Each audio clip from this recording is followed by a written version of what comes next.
Where's your secretary? Claire? Yeah, here's, and then my table. Very humble. A humble office.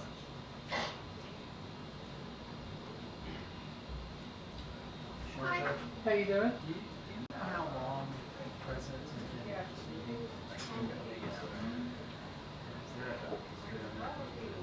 Certainly seems to well, you see that in Truman's case, Truman, they did meet, and in fact, Eisenhower talked about his memoirs, and talked about basically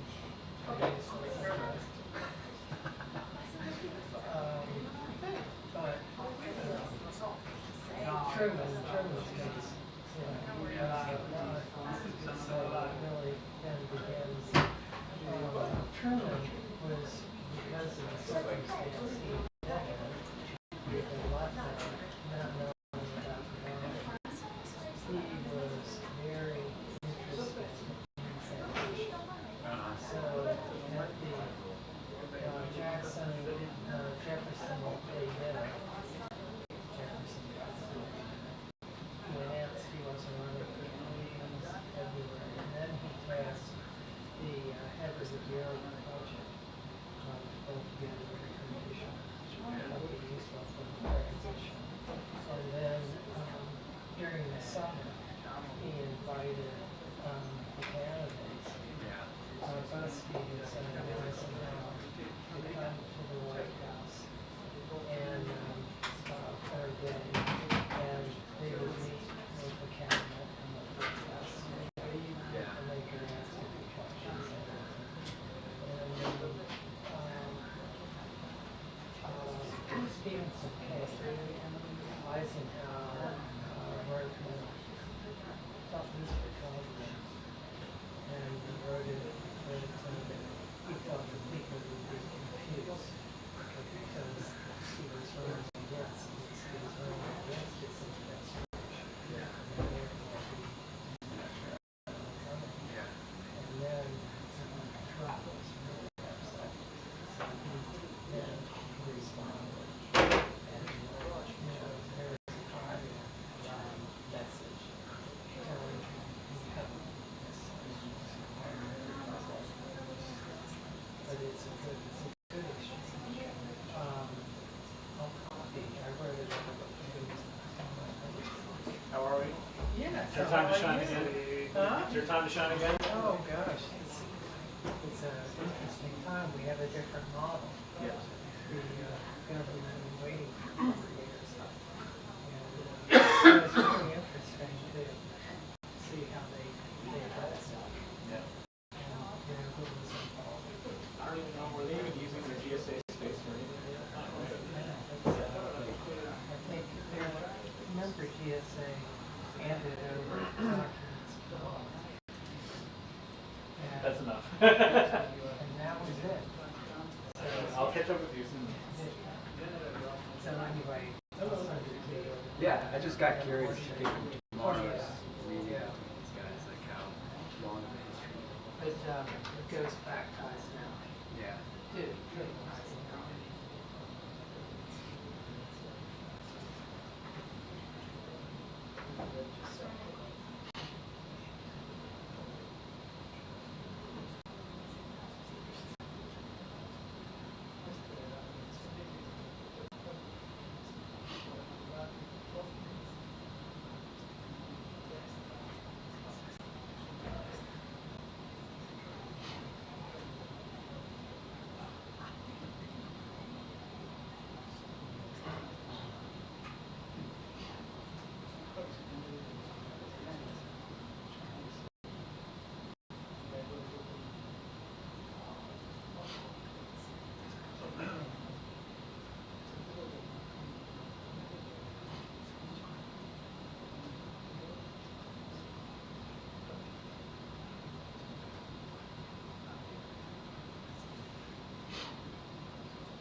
was a joke. Chris.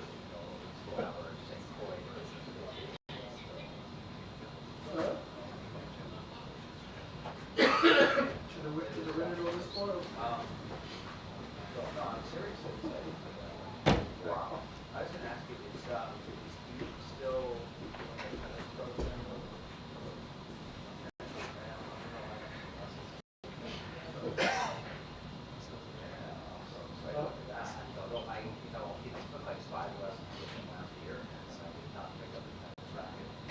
What's the value of the year?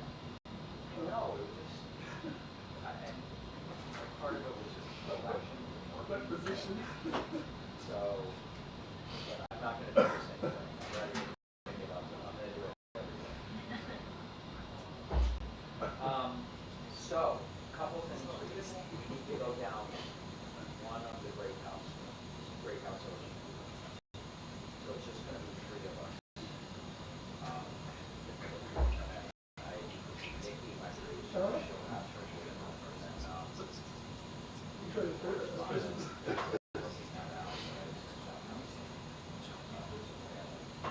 So I don't know if, the way we had done the whole deal. Isn't that crazy couple of days? I'm just looking at it, we need to add another $50 to the 171.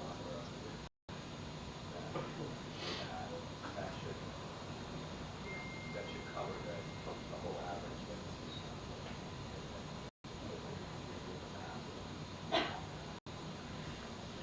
Take a look at it. The biggest thing was just cost. What's the thing? Accommodation room.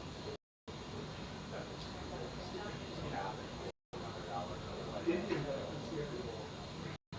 So, I'm in Las Vegas today. It's worse.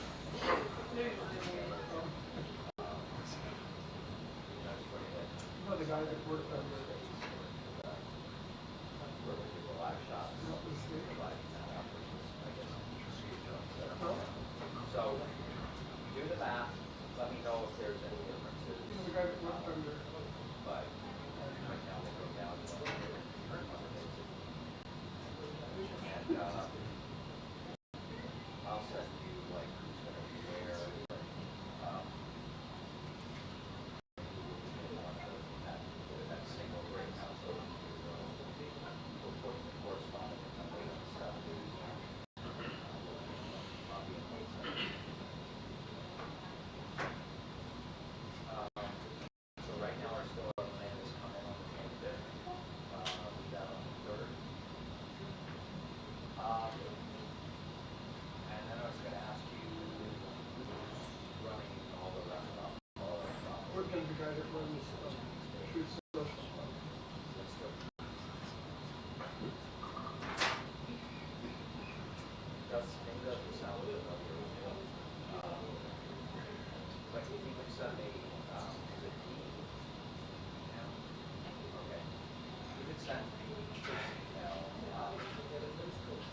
wants to release the JFK model, Jeff Epstein, and the FDA files. It will. You're right about that. Okay. If there's anything else, but I mean, the biggest thing was those book catalog. We can figure out the math on that later. What General said.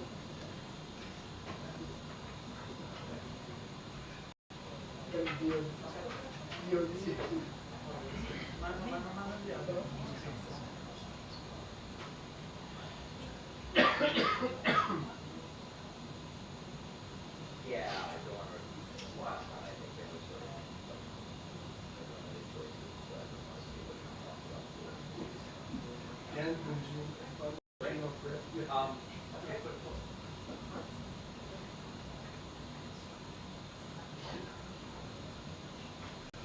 Okay.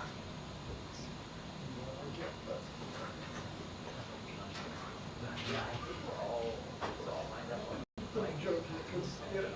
Joe Rogan, some people. yeah. Yes, I want to say it.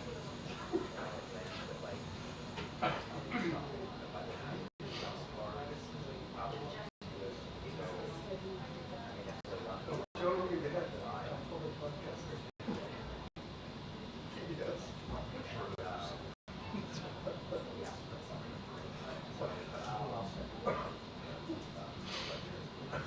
last time the rental car stuff. Elections have consequences. Oh my goodness. Yeah, we did on Christmas Day. So we went with purpose last year, and the White House stayed overbooked. The White House issued a car, so I got the tickets. Yes. Yeah. She went first year.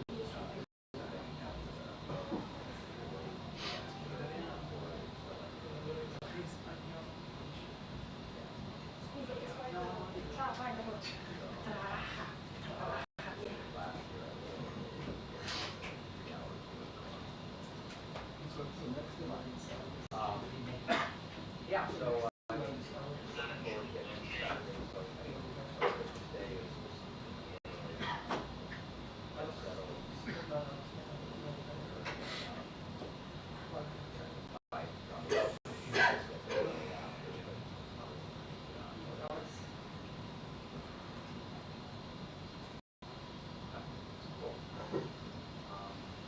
All right, well, just like I said, call me anytime.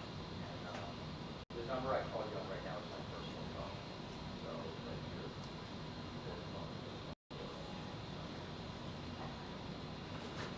Yeah, great. All righty, well, it's great to see you. And we'll look forward to seeing you there. Okay? Deal. All right. Take care. Have a great afternoon. Okay. All right. Bye-bye. Something of course.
We'll directly go.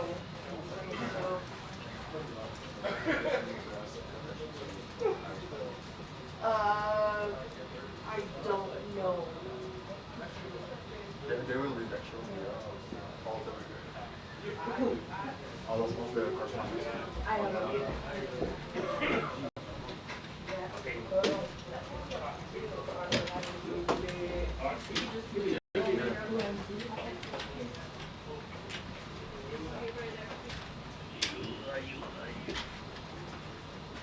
Solve the dog history. Yeah. Emily solves the dog history. It's here in the office, so no new dogs.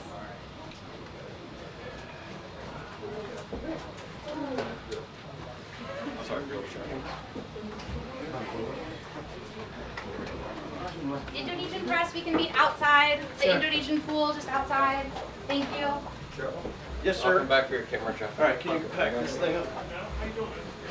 Take it there, take your card, I'll get it there. Excuse me, you gotta keep moving here, guys. Indonesian pool. Indonesian pool. So sorry, we have to keep moving. Thank you. Yep, we have a briefing coming in here momentarily. Thank you. You got the cup? No. Grab that phone over there.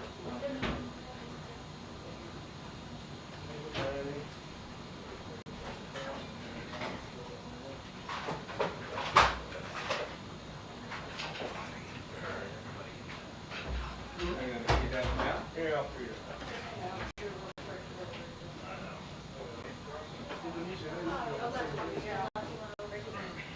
It's fine. Yeah. How are you doing?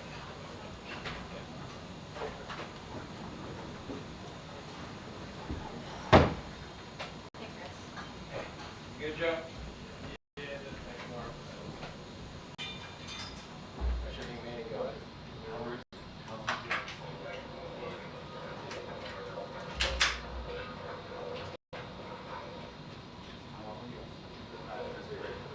I'm calling everybody now. I need maybe like 10 minutes. Okay, great. Just send us a note or pop back. Yes, I'll call you. Yeah. Thank you.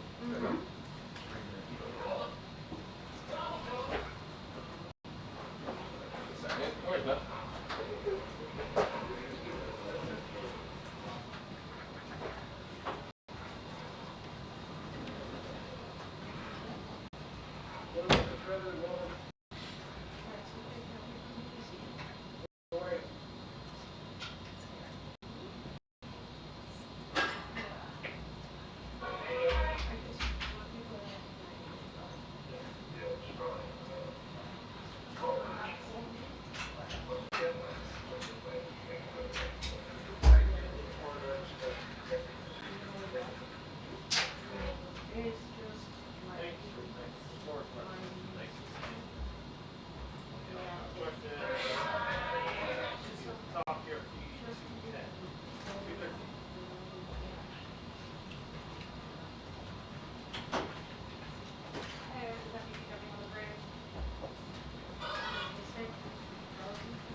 Any camera tripod around the just in case we get pulled.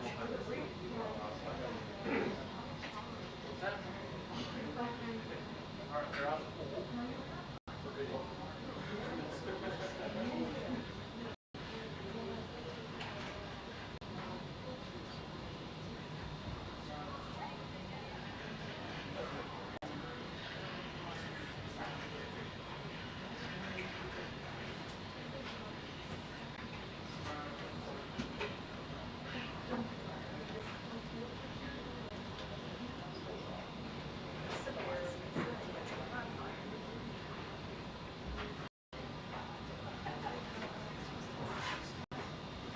Bridge,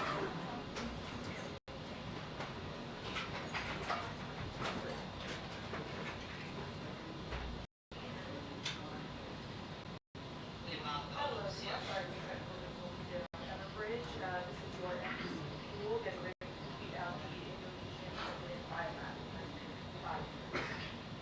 We have a TRT, yep, TRT 213, and the out queue is safety sir. We will mark this as our 2-minute rule.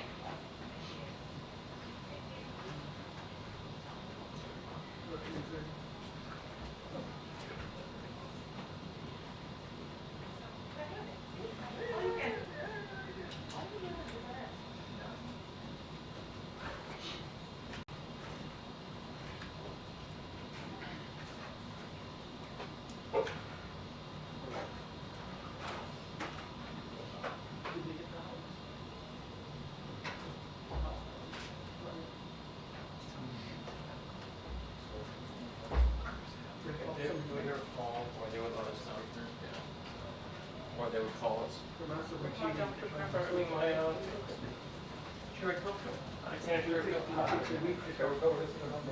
I put it somewhere.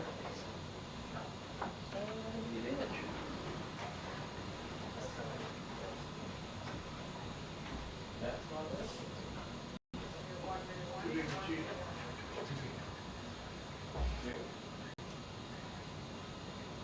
Alright, looks like I'm buying another soda. Put out my shirt coat. All the states that they Grab it. 45 seconds, 45 seconds. Right on time, no voter ID. The only states that they can vote for president are the states that don't have voter ID. 30 seconds, 30 seconds. They cheat. Every single one. 20 seconds, 10 seconds to vote on the app.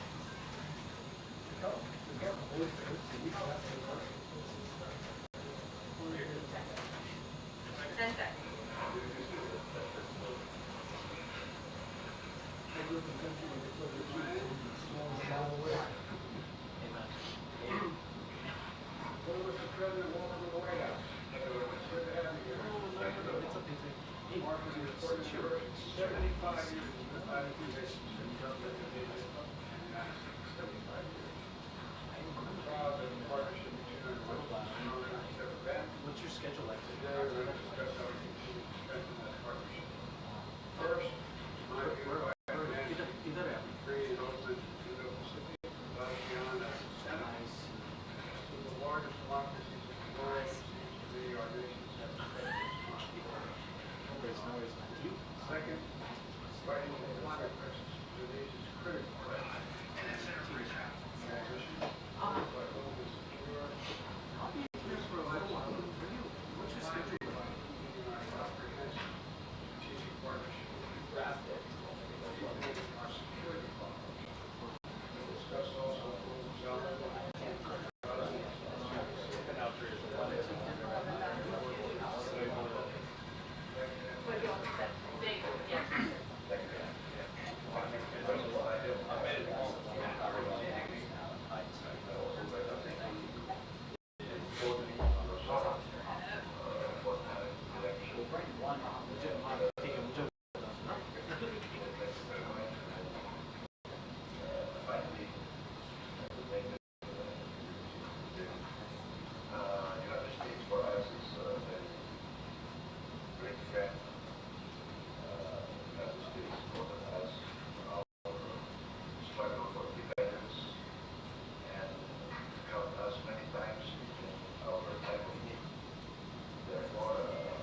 Yeah, I'll wait till it's over.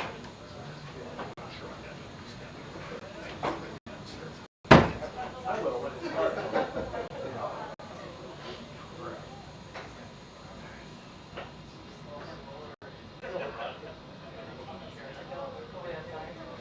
Oh, that's right. Yeah, you want me to see that?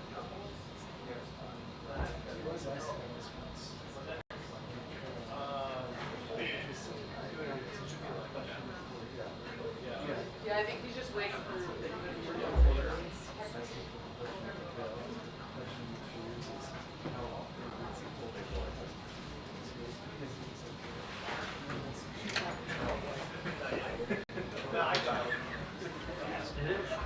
I know, mine is too. Hey, let me know if I need to jump a break.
These are the biggest, juiciest brownies, aren't they? It is, in fact. Hello. Just making sure that we're not to pull through before to just do a quick spot. Yeah. Yep. Awesome. Yeah, alright, I'll let the works know. Thank you. I did. What was that?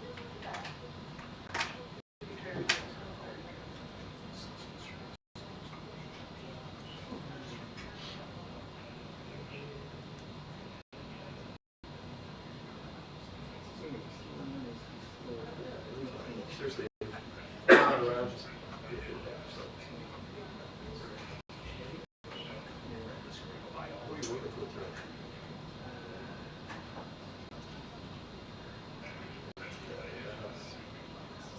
No, I know, but like, are you doing returning anything today?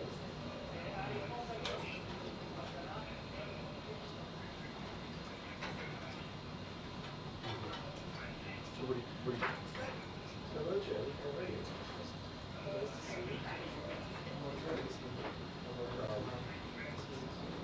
And what do you think? Yeah. So you can use that to try and generate more groups and stuff.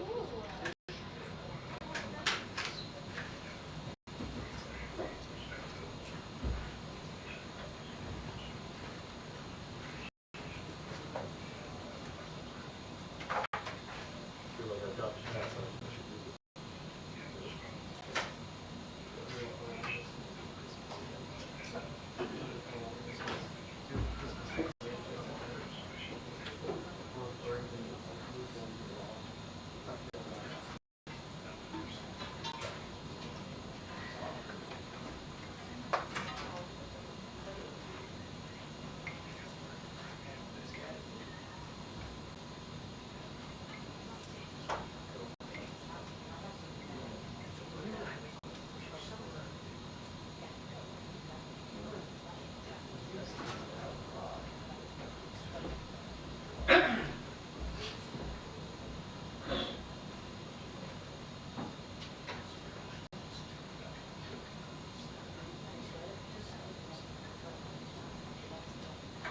Good, no, I didn't.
Is that right? Is that the house? Is that right? Wow.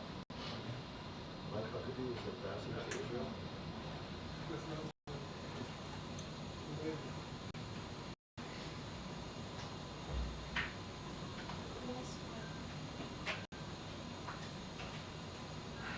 It's less than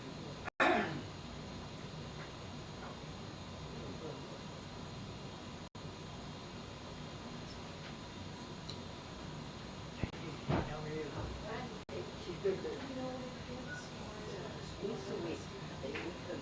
What begins? Thank This? you. 2:30 p.m. That's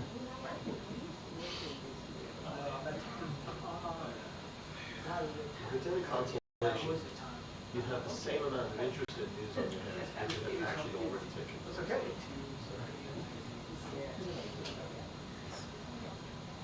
When was that?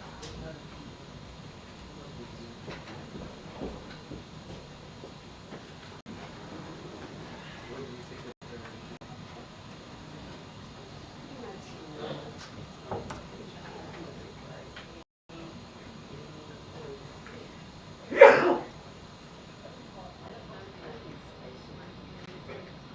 So he says he's practicing for golf. You haven't played golf since you were 16?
briefing will begin in 2 minutes. The press briefing will begin in 2 minutes.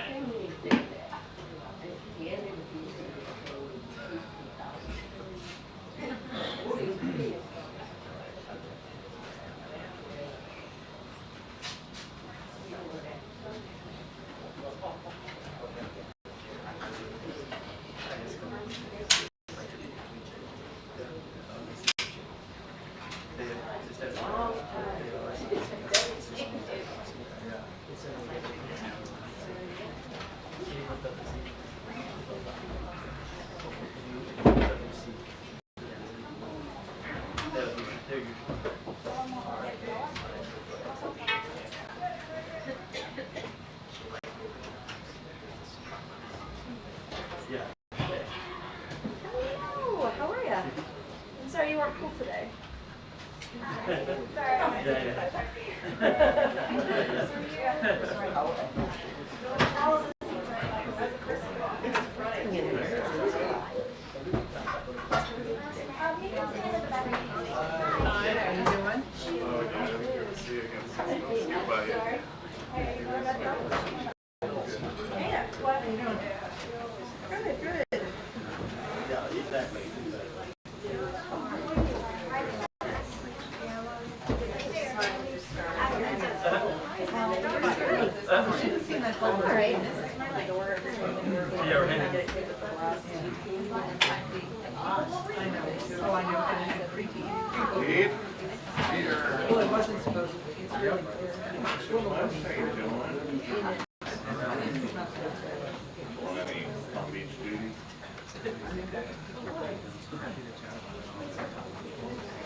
Good afternoon, everyone.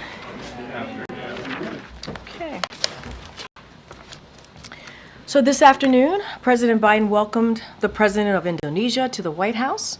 The two leaders commemorated 75 years of diplomatic relations and discussed global challenges, including Gaza and the South China Sea.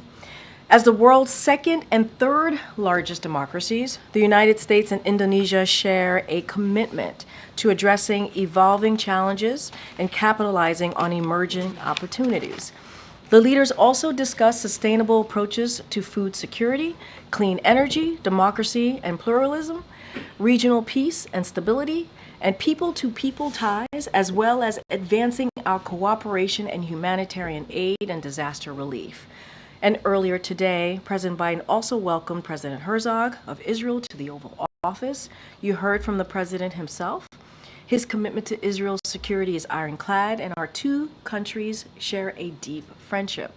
We will have a readout later today on their meeting. And with that, Will, you want to kick us off? Thank you. Yeah, I have two questions. Will President Biden meet with President Xi during APEC or the G20? Don't have anything to share with you at this time. We'll certainly will have more to share on the details of his visit to Peru and also Brazil. As you all know, we're leaving on Thursday. We'll have more to share, and as we normally do, we will have press calls for all of you to get some details on the trip, on the one of his final ACONUS trips, as you all know. But I don't have anything to share on a phone call with President Xi or a meeting with President Xi.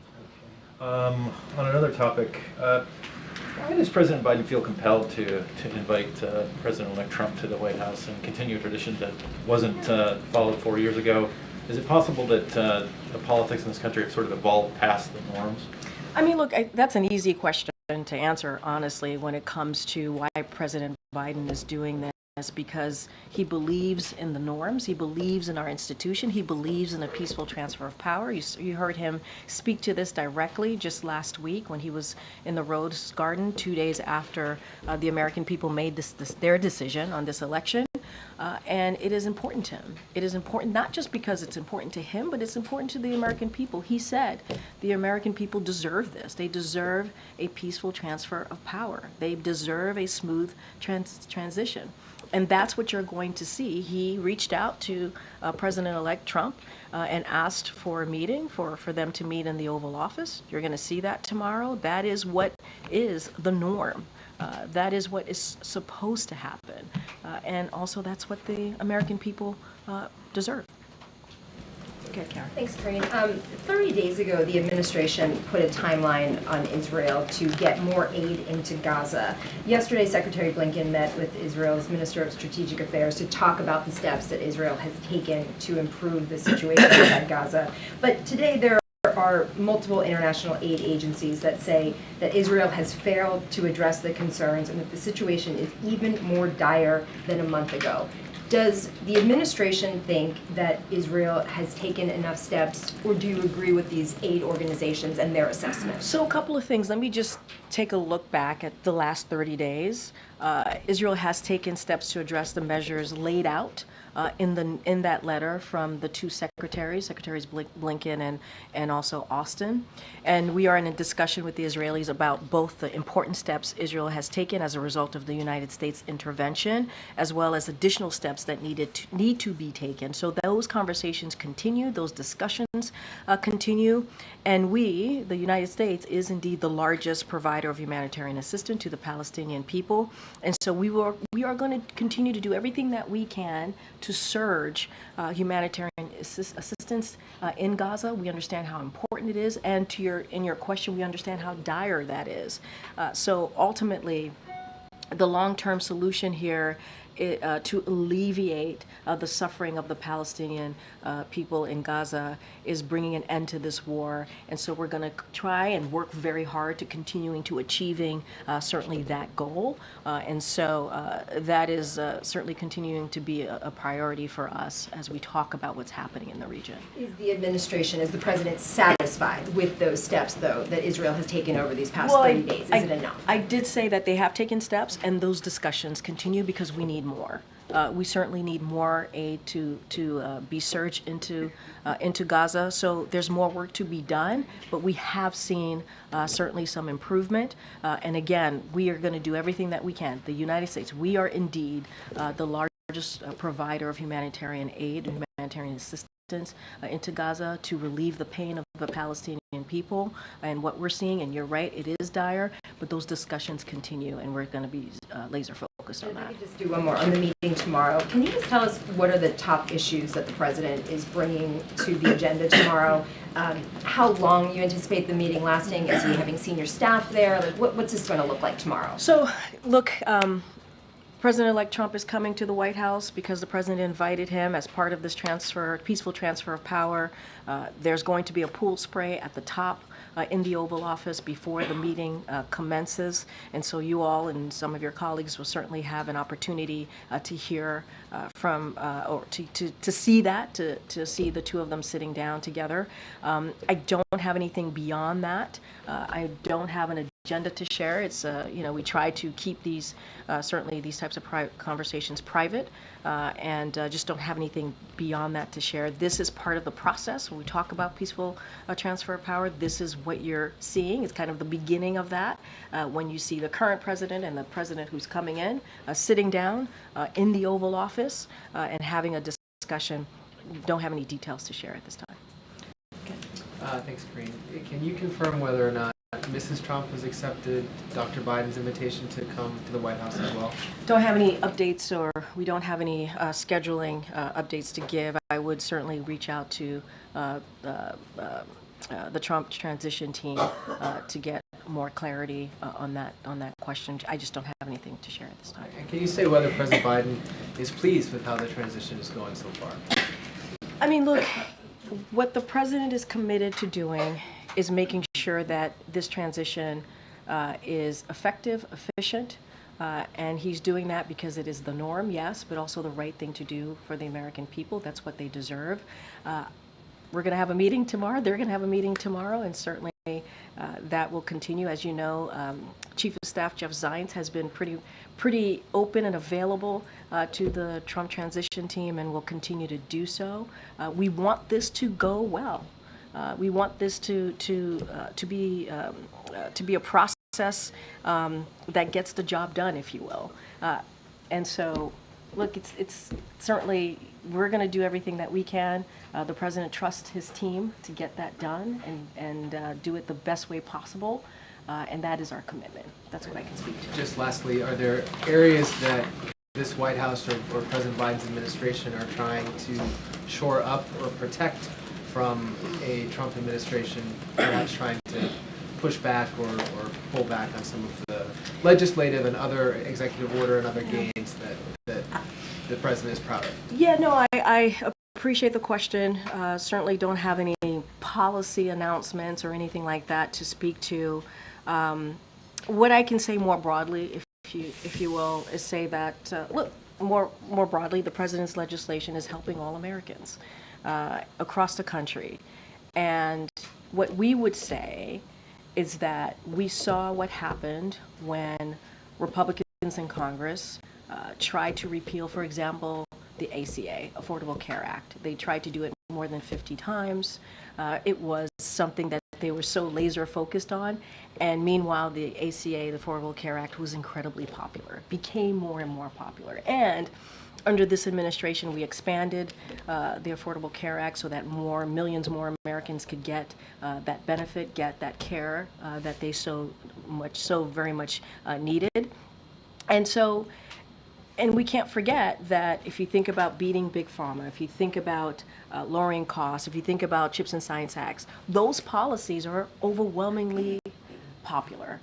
And so I think if they were to try to do that, Republicans in Congress were trying to do that in the next Congress, the country would speak out. They would make themselves speak out really loud and clear about taking away legislation, obviously, that are now laws that are helping the American people, whether it's creating good paying jobs, whether it is attacking climate change in a way that is going to be effective, the most progressive climate change legislation that the president was able to get done, making sure that Medicare is able to negotiate to lower costs. All these things matter to the American people, are incredibly popular. And they've tried to repeal that and go after that. I think the American people have something to say about it. Good, thanks, Karine. Just one more on tomorrow. Do you Sure. know if President Biden has a message that he would like to convey either to the former president or the American people, just given the unique setting we're talking about? And just in terms of the choreography tomorrow, do you know if the former president will go to the sticks? Will he be free to roam? So I would leave it to free the room. I would leave it certainly to Trump's transition on whatever engagement that he'll have with all of you. That's certainly up to him. and I do appreciate the question because he has a very clear message to the American people, and not to sound like a broken record, but this is indeed true. He wants to show the American people that the system works, right? To trust on the institution, to trust that the norms do matter here, to trust that he is showing by leadership what a transition, a peaceful transition looks like. An efficient, hopefully an efficient, effective transition looks like, a smooth transition looks like. And that is the message. When you all come in, when the pool comes in tomorrow and does a pool spray, that's what they're going to see, right? They're going to see these two, one president-elect and the current president sitting down and doing what is the norm. And that, if you know Joe Biden, right, if you know Joe Biden from following him in the Senate and as vice president, certainly the last almost 4 years, he cares about that. He cares about our democracy. And that's the message that he hopes resonates with the American people tomorrow. And separately, the families of the American hostages are in town.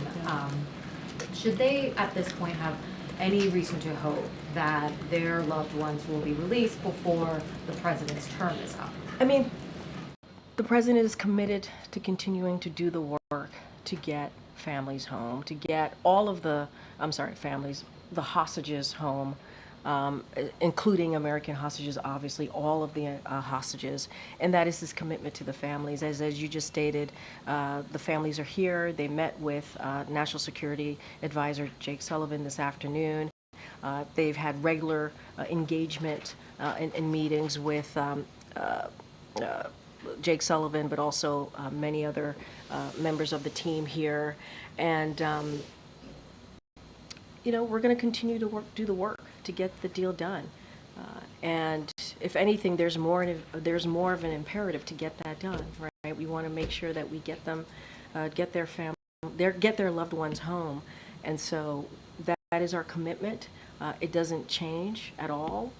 If we are continuing to be eager to get that done and working around the clock as we have for this past more than a year now, more than 400 days.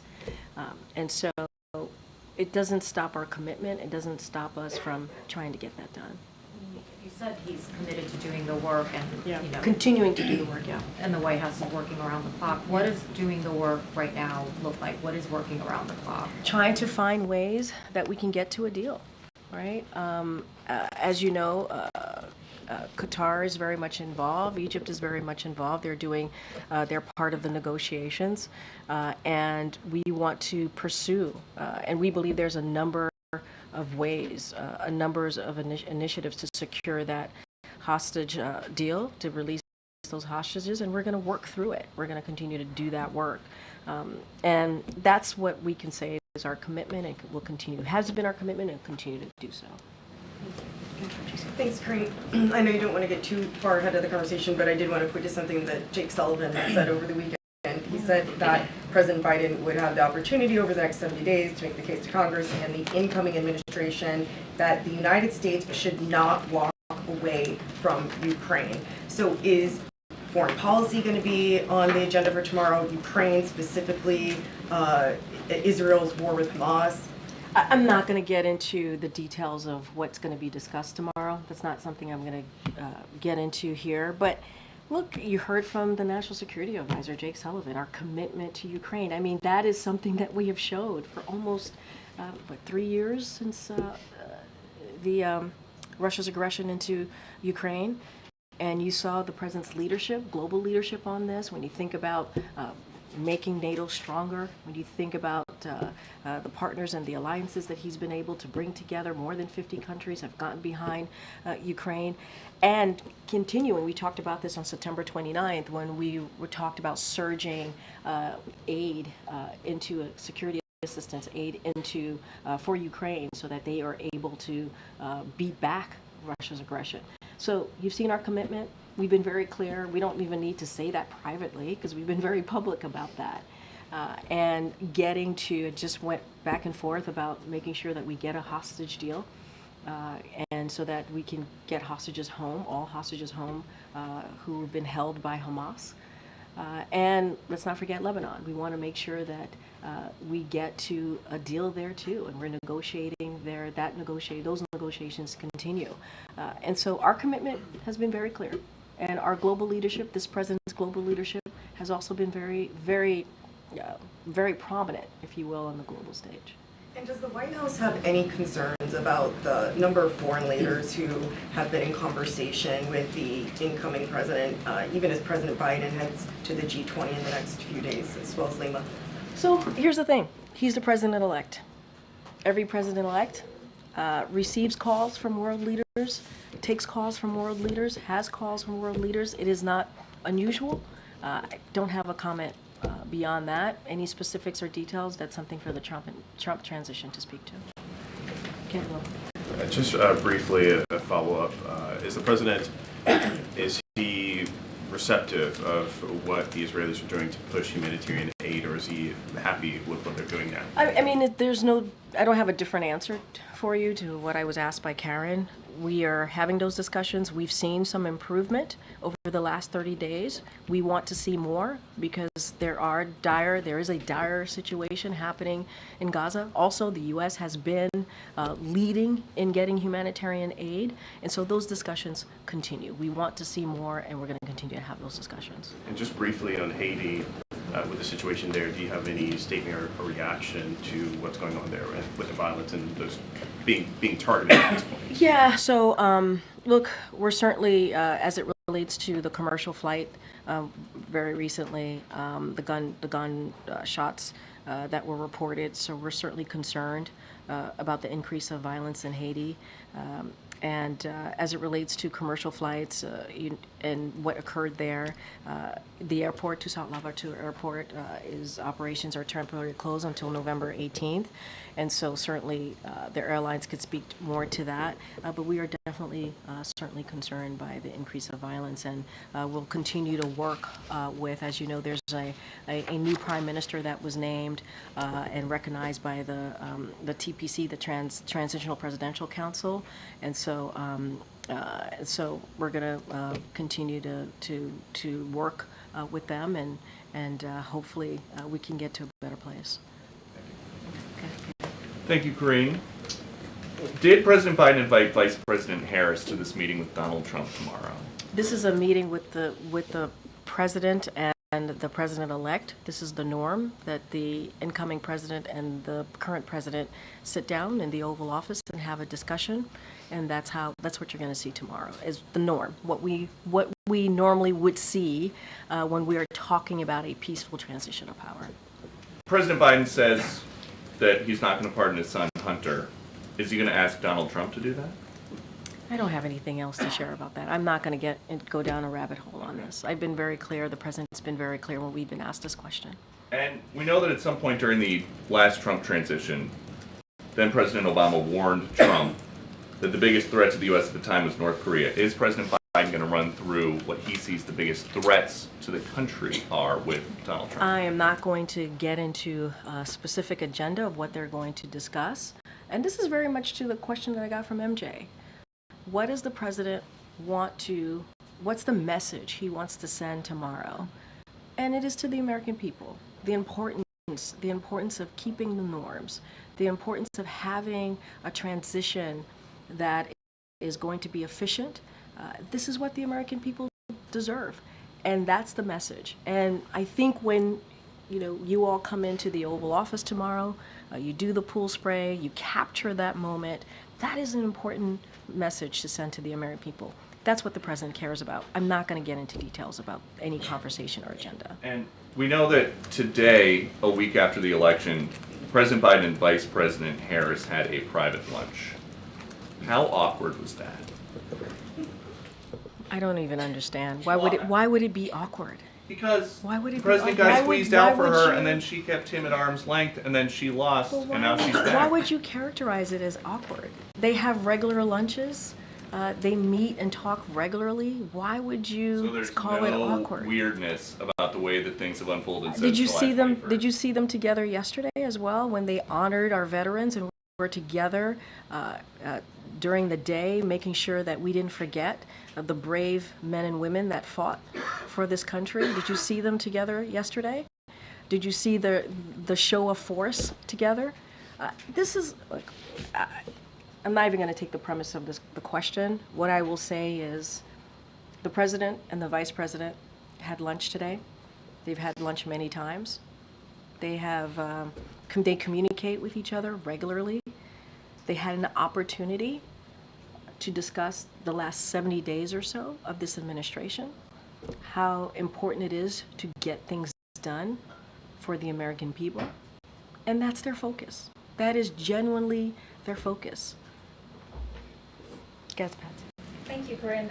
On his prayer with President Prabowo, the president said that he will discuss the issue of South China Sea and advancing a free and open Indo-Pacific. Was he specifically referring to a deal that Indonesia signed a few days ago in Beijing that could be read as a de facto validation of China's 9-dash line that marks its extensive territorial claims in the South China Sea? And how concerned is the administration about this? So we continue to encourage Indonesia to work with their legal experts to make sure any agreement they make with the PRC is in according with international law, especially the UN Convention on the Law of the Sea. I don't have anything beyond that. I read out at the top more broadly what they were hoping to accomplish, what they were going to talk about. You just mentioned Indo-Pacific and China Sea. As it relates to this particular deal that was signed with Indonesia and Beijing, we are just going to continue to encourage that they really work with their legal experts. So is that a statement that the administration believes that Indonesia is not complying, that the agreement is not I don't have complying? anything beyond that. I don't have anything beyond that. And I know that you said on your topper that there will be more briefing before the president leaves for APEC and G20. Well, yeah, we'll have our usual, like we normally do ahead of an ACONUS trip. We'll have a press call, so you all will have more details on what those few days will look like abroad. But just broadly, Karine, what would be his message, obviously, to leaders concerned about U.S. positions on various global issues, and is he expecting that his conversation with President-elect Trump tomorrow to inform him on how he would speak to world leaders about these various issues? Again, I'm not going to get into details. I understand the curiosity and the kind of excitement on what's going to happen tomorrow. I don't want to get ahead of the fact that tomorrow is also part of the process that the president wants to send out to the American people, having that peaceful transition of power. Not going to get into details or even an agenda of what they're going to speak to. As it relates to the president and the global stage, that's what you're going to see when he is in Peru and Brazil. The president, again, on that global stage, he's going to continue to talk about and focus on the progress we've made in the last 3 years plus, on an array of important issues that matter to the people who will be there, to all the world leaders who will be there, whether that's continuing to strengthen our alliances and partnerships, standing with Ukraine and standing up against Putin, and also, as we were talking about, a range of issues when it relates to from Indo-Pacific to also the Middle East. That's what the president is going to focus on, and I'm going to let the two leaders, the president and the president-elect, have their private conversation. Not going to get ahead of them. They deserve that, but certainly we are indeed sending a message to the American people. That's what they deserve. They deserve this process, and that's what you're going to see tomorrow. Briefly, on Francesca's question, just to hone in, I know that you say that the president-elect can have these conversations with these world leaders who call and congratulate. No, it's not unusual. But does the president have specific views on the president-elect potentially conducting foreign policy on these calls? I'm not going to get into hypotheticals. I'm just not. On what's happening or being said on these calls, I'm just not. It is not unusual for a president-elect to have conversations with world leaders. That's what's happening. I'm just not going to get into hypotheticals. Go ahead, Gabe. Thanks, Karine. You mentioned a little bit ago that several countries were still working together to secure a ceasefire deal, and you mentioned Qatar and Egypt. Didn't Qatar pull out of mediation? Its mediation? Yeah, and I will. I appreciate that. I will let Qatar speak to their own their own decision. I'm not going to certainly speak to that, and I'm not going to get into any other private conversation. What I said is that what I'm trying to convey is that we're going to continue to pursue certainly a number of initiatives to get the hostages home to their families. That is an ongoing work in progress, if you will, and that's going to be our focus. But doesn't that change, that Qatar pulling out of that mediation role, doesn't that signify that these hostage talks are very far off? And so look, Qatar is going to have to speak to whatever decision that they made. I'm not going to speak to that. I'm not going to get into private conversation. What I'm trying to say is we're going to continue to pursue a number of initiatives, continue those conversations on how to make sure we secure the release of hostages. That is ongoing. That is certainly ongoing. And so not going to, we're very careful. We don't negotiate from here, not going to negotiate from the podium, but certainly the work is ongoing. And back to the humanitarian aid in Gaza that you discussed earlier, that was a U.S. deadline. That was a month ago. Yeah. You said that Israel has taken some steps, but among those steps are the U.S. had asked 350 humanitarian aid trucks a day. We're nowhere near that point. Is the U.S. essentially giving Israel a pass when it comes to humanitarian aid? No, absolutely not. I mean, that's why the conversations continue, the discussions continue. We have seen Israel take some steps to address the measures of getting the measures laid out that were in the letter. We have seen that. But is that acceptable? We want to see more. That's what we want to see. That's why those discussions continue. Just because we hit the 30-day mark doesn't mean that we go home and don't finish what we are trying to do here, which is getting and surging more aid to the Palestinian people. We understand how important it is. We understand how dire the situation is, and that's what we're going to continue to do. And at the same time, and you've heard us say this, the best way to deal with this, the best way to alleviate the suffering that we're seeing of the Palestinian people in Gaza is to get to a deal here. And we're going to continue to be laser focused on that. And finally, has J.D. Vance been issued an invitation to the White House either tomorrow or in the future? I would have to refer you to the Vice President's office. We don't have anything for you at this time, but the Vice President's office can speak to that. Okay. Thank you. You said shortly after the election that one of the priorities for the president legislatively was going to be about judges and judicial nominations. Yeah. Can you talk about how you're preparing for Congress to return and then these next couple weeks as you try and make your final imprint on the courts? So I will say that's something that we've been doing throughout the almost 4 years. Is making sure that these qualified judges get through. And so there's really nothing new to the process. It's just a continued focus that we want to make sure in the next 70 days or less now that we want to make sure that happens. And it's important to the American people. And this is not a partisan issue.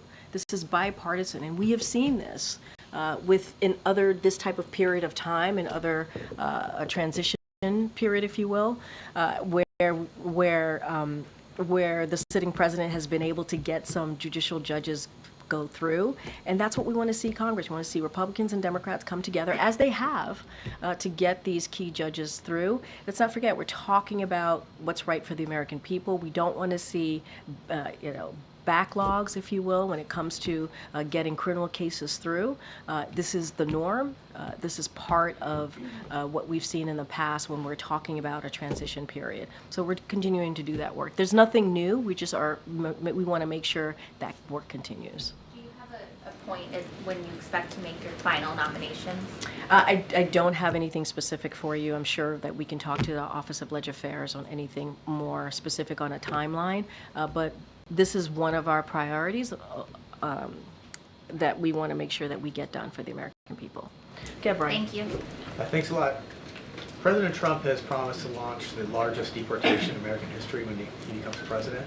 Are there steps that President Biden is taking in the next 70 days to try to protect certain populations in the United States from deportation? Does he want to extend parole or take other steps that would protect people from that deportation program? So don't have any new policies to announce at this time. And I want to be careful, like I don't want to get into hypotheticals on what the next administration is going to do or not do. That's not something that I'm going to try to address from here. It is not something that we will be addressing from here. What I can speak to is what the president has done over the past almost 4 years in dealing with a broken system, a broken immigration system that has been broken for decades now, and trying to work with Congress on doing that. And as you know, there was a bipartisan deal that came about from the Senate that Republicans and Democrats, obviously bipartisan as I just stated, worked on. And you know, we of course would love to see that go through. We would love to see that happen. The president was ready to go, and Republicans were told not to move forward because it would help Joe Biden, which is really unfortunate, because it would have dealt with this broken system that we have, and it would have dealt with the challenges that the Border Patrol agents were facing at the border. That is something that would be great to get done. But I'm beyond that, I don't have anything to share beyond that. Okay, Scott. I'm going to start wrapping this up. Thanks, Karine. President-elect Trump, there's reports that Elon Musk is having a lot of sway in terms of his decisions, in terms of who President-elect Trump is, having come into his administration, sitting in on meetings with foreign leaders, and Elon Musk has said, there's reports that he wants to sort of reshape maybe the government. Is President Biden concerned at all over Elon Musk's influence over President-elect Trump and potentially what that could look like for the country? That is for the president-elect to decide on. I'm not going to comment on personnel decision or personnel choices that the transition announces or being reported or what's happening in that world. It is not for us to speak to. The president's going to focus on the next 70 days and what's at hand. Focus on the American people, focus on making sure that we have a process, a transition process that's orderly, and that's what we want to make sure that we keep our promise, right? That honoring our democratic principles. What the president-elect does and speaks, who he speaks to, and how he wants to think and envision his administration, that's up to him. And just one more, kind of completely shifting gears here, but President Biden, is it still the plan to travel to Africa at the top of December? Is that still on the agenda? That's still on the agenda, as I mentioned, I think from here at the podium behind the lectern when we had to pull that trip down and reschedule it, obviously, because of what was happening here domestically with the historic hurricane. We had said that the president would go the first week of December. That still is the case. The president is very much looking forward to visiting the continent, visiting Angola. When we have more to share, we certainly will share that. We have an ACONUS coming up, so we got to do this one ACONUS at a time, if you will, and we certainly will have more to share. Thank you, Karine. Could you talk about what are the key goals this administration would like to achieve in terms of U.S.-China relations, since you have invested significantly into this relationship? So what do you like to achieve before you're handing over to the next administration? Yeah, I appreciate the question. If you indulge me a little bit, because I think this is important. So the president, as you know, has prioritized investments in sources of U.S. strength at home, strengthening our alliance abroad, and taking common sense measures to protect U.S. technology and also national security. So when he came into the office nearly 4 years ago, this president made it clear that the U.S. was going to advance and protect our interests here at home and also obviously abroad. And the framework of this administration's China policy, which is invest, align, compete, has remained constant for over those almost 4 years. And so, but at the same time, the president's also been very honest and has emphasized the importance of responsibly managing the U.S.-China relationship. So that's also include opening lines of communications, cooperations in areas of shared interest.